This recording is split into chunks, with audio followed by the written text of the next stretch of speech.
day 2 of Rally Sardinia 2022, and there were a lot of stories that came up. Let's start off with the retirements from the start of the day. First up, we had Esa-Pekka Lappi, the overnight leader, who had a couple of mistakes, banged a couple of rocks, and then all of a sudden the car was out. Should be back tomorrow, hopefully. Same for Thierry Neuville, who overdrove at the same stage where Lappi crashed, but in the repeat loop, and wrote off his I-20 by rolling it. Not completely written off, though, because, like I said, they will be back tomorrow, but they were worried about potential engine damage. Our next retirement was, unfortunately, again, Elven Evans. This time suspension going on his GR Yaris, forcing him to retire just before the end of the day. And then in the final stage, it was the turn of a Ford. It was Adrian Fourmeau who went way too... well, it wasn't way too fast. No, he went too fast into a corner. He turned in too early, was, I think, the actual problem. Just collected a lot of undergrowth and tore the entire front end off of his Puma Raleigh 1. And it's meant that he's been dropped to, for what I can see, 16th overall at the moment. He would be able to potentially climb up into 15th if he has a brilliant run tomorrow. But any kind of points are, well, out of the question. But let's talk about who were the big winners from today, and I have to say probably the biggest winner was our rally leader Oyt Tanak, who picked up all but 2 of the stages today. All but 1 this morning, all but 1 this afternoon. He's been in fantastic form. Picked up the 1 stage win yesterday, but he's just been on a different level the entire time. Means he's got 45 seconds in hand, 46 seconds in hand over the person who's won the other 2 stages, or is listed as a stage winner for the other 2 stages, and that is Craig Breen, who was a bit confused on the final stage being shown a red flag when he wasn't given any kind of notice for it.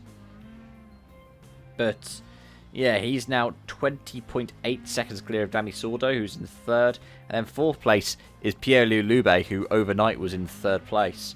He's dropped back a bit, but it's been fantastic form for the Frenchman, a second-generation rally driver, because his dad, Yves, drove in the European Championship and a couple of World Rally Championship rounds, I believe, for Lancia back in the 80s and the early 90s. So, he's really started to show his form. On the other side, his compatriot and teammate, Adrian Fourmeau. Another small mistake with massive consequences. You do feel sorry for the guy, especially because he was in good form this weekend.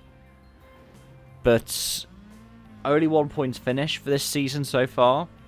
He's being outshone by Loubet, who, quite frankly, if you look at the last couple of seasons when he was in the 2Z competition Hyundai,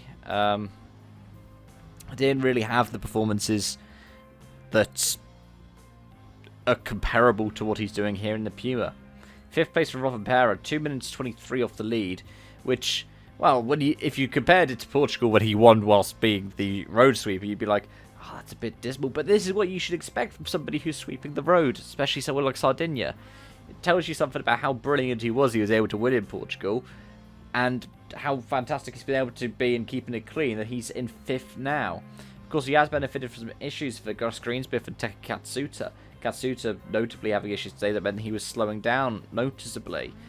But again, Katsuta and Greensmith, they managed to stay in the top 10. They managed to stay in that kind of fight to get their team points, despite having issues. But let's talk about WRC2 before we wrap up this video. Nikolai Griezmann takes the lead. Mikkelsen has retired twice from leading a rally now in as many rallies.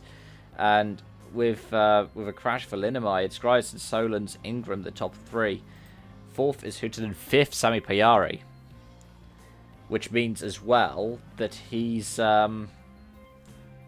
just going to have a fantastic debut in the second flight of World Rallying.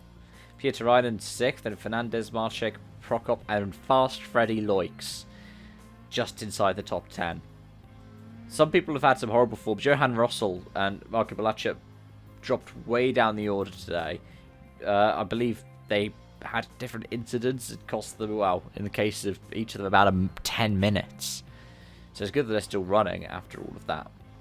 But yeah, Sardinia throwing up more surprises. It's not going to, well, possibly not going to be quite like last year, where it was 5th place I think it was 5th place, wasn't it, for Hootenen? I believe it was Hootenen. But we've still got 3 of the top 10 being Rally 2 cars at the moment. Can't wait to see what tomorrow springs up. Thank you guys so much for watching. Let me know your thoughts in the comment section down below, and I hope to see you again soon. Bye for now.